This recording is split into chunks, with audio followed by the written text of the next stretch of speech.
Salam əziz tamaşaçılar.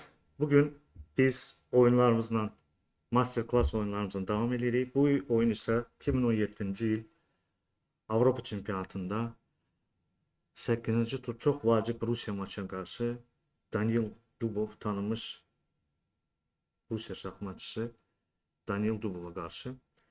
Demək olar ki, bu oyun bu maçın taleyini çünki Dubov məğlub olandan sonra yadımdadır ki, не помню, Teymur ucuzdu. Teymur Acavı və Grishuk.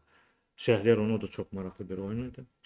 Və bizim oyunumuza başlayaq. Y4, C5, at F3, at C6, fil B5. Bilməsəm, ən maraqlısı burada hazırlıq idi. Çünki hazırlıqdan çox böyük bir şey asılı idi bu oyundan və mən 2016-cı il Bakı Olimpiyada hazırlığında Etienne Bakro ilə bu vəziyyətə baxmışdıq və dedik ki, ha vaxtsa bunu oynaya bilərik.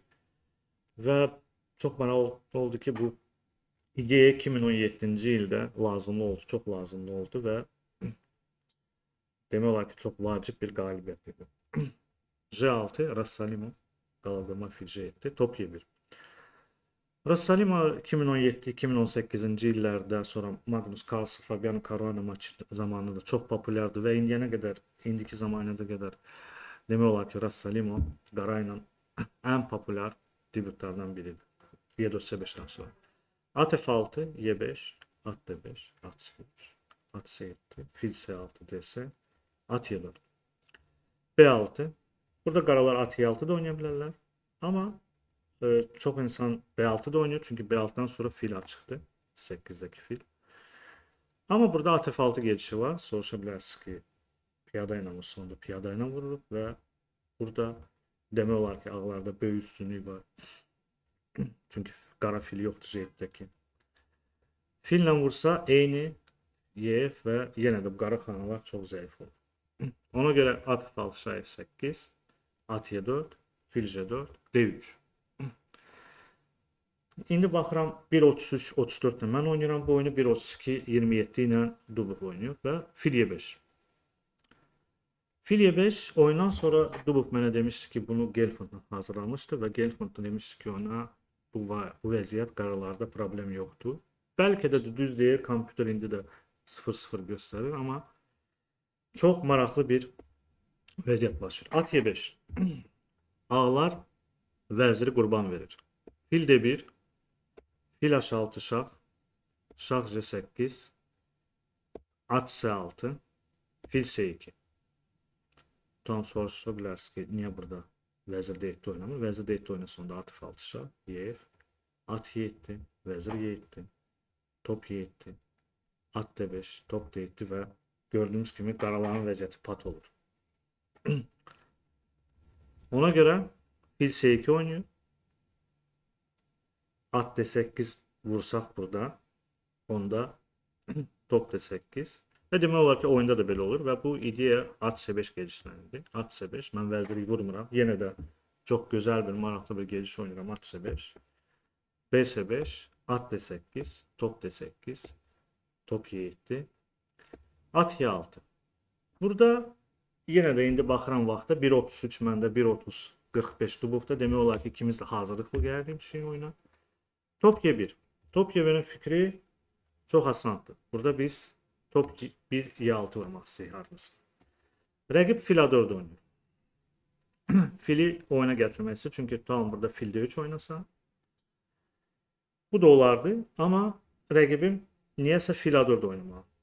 İstəyirdi ki, fili qayıtsın. Top A7, top C6 və H4. Baxmayaraq ki, ağların atı yoxdur. 2 piyadası var və yaddan çıxartmayın ki, şah J8-də, top H8-də demək olar ki, pat vəziyyətindədir, gedişləri yox. Top A8 və burada çox gözəl bir top Y6 gedişini oynayıram.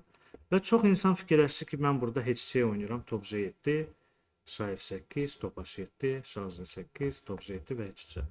Amma burada çox maraqlı bir hadisə baş verdi. Mən burada bir his gəldi ki, burada topu C7'də oynayıram.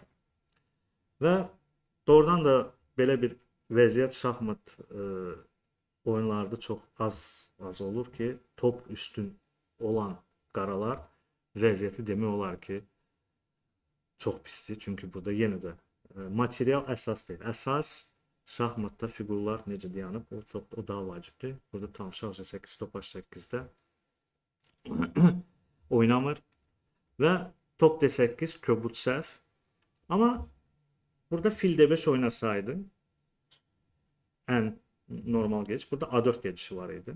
Və tam burada top a4 vursa biz indi top j7, şah f8, top a7, şah g8, top a4-dən sonra ağların vəziyyəti uduş vəziyyəti olur. Ona görə fil d5'ə heç bir gediş oynamasa, tamam y5 oynasın. Onda biz sadəcə a5 oynuyoruz və piyadanı gətiririk a7'yə. Sonra şahı gətiririk oyunu və demək olar ki, burada ağlar qalib gəlir. Ona görə Dubov top d8 oynayır. Hardasa piyadanı bəlkə vurmaq istəyirdi, bəlkə fil d7 oynamaq istəyirdi, bəli fil d7 şah f7 fikri ilə. Amma burada mən fili vururam, şah f7, top c7, şah g8. Və demək istəyirəm ki, bu vəziyyət bizdə başlayanda burada 1.31, 1.30-la, amma fil a4-dən sonra biz doğrudan da çox fikirləşməyə başladıq və bu vəziyyətdə hərəmiz 1 saatdan çox vaxt xərcləmişdik. Və bu vəziyyət rəqibin fikirləşirdi ki, bəlkə burada nəsə heç şansları olsun, amma yox. Yenə demək istəyirəm ki, burada material əsas deyil, əsas fiqurların necə dayanıb elədir. A3, H5, top C7, F4 və gördüyümüz kimi mənim filim bu topdan qat-qat üstündür. Şah D8, top C5, top B7, fil C3, fil B4 və 3 piyadam var. Belə bir fil 3 piyada topa qarşı və yavaş-yavaş burada düzdür, böyük bir texnikaya ehtiyac yox idi burada, amma yenə də biraz çətinliklər var idi, amma bu H6-dan sonra H piyadasını heç cürə saxlaya bilmir. Və bu oyun maraqlı odur ki, ilk hazırlıq, ideya və mən ümid edirəm ki, siz də bu oyundan bir dərs kimi fikirləşməyin material. Material şahmatda əsas deyil. Əsas yenə də dediyim kimi fiqurların quruluşudur. Tamam, şah 8-də, top h8-də olaraq o çox pasifdir və hərdən belə bir material verəndə belə bir anları fikirləşin ki, burada tamam, daha aktiv fiqurlar materialdan daha üstündür. Həli bu qədər. İnşallah gələn görüşlərə dək daha maraqlı oyunlara görə. Sağ olun.